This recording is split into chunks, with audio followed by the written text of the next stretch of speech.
بسم اللہ الرحمن الرحیم۔ ویڈیو شروع کرنے سے پہلے دوستوں سے گزارش ہے کہ جو اس چینل پر نیو ہیں وہ اس چینل کو سبسکرائب کر لیں۔ آج کی مفید معلومات میں تربوز کھانے کے حیران کن فائدے۔ تربوز کھانا قبض کے مرض میں مفید ہے۔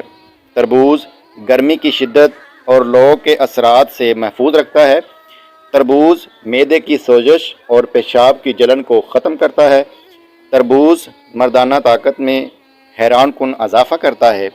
تربوز نہ صرف پیاس بجھاتا ہے بلکہ جسم کو توانائی اور فرحت بخشتا ہے۔ تربوز پیشاب آور ہے، چنانچہ یہ گردے اور مثانے میں پتھری بننے کے عمل کو روکتا ہے۔ تربوز کو اگر صبح نہارے منہ استعمال کیا جائے تو یہ جسم کی پورے دن کی پانی کی ضرورت پوری کر سکتا ہے۔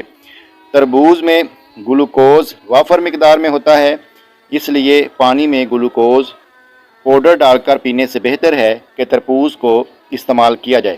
ہائی بلڈ پریشر کی صورت میں تربوز کھانے سے پیشاب زیادہ مقدار میں آتا ہے، اس طرح بلڈ پریشر کم ہو جاتا ہے۔ تربوز لو بلڈ پریشر میں دل کو فرحت بخشتا ہے اور جسم کو توانائی فراہم کرتا ہے۔ تربوز کھانے کے بعد معمولی سا نمک انگلی پر لگا کر چاٹ لیا جائے تو تربوز پیٹ میں پانی بن جاتا ہے اور پیٹ میں بھاری پن محسوس نہیں ہوتا۔ ویڈیو اچھی لگے تو اسے اپنے دوستوں تک ضرور شیئر کیجیے۔ شکریہ۔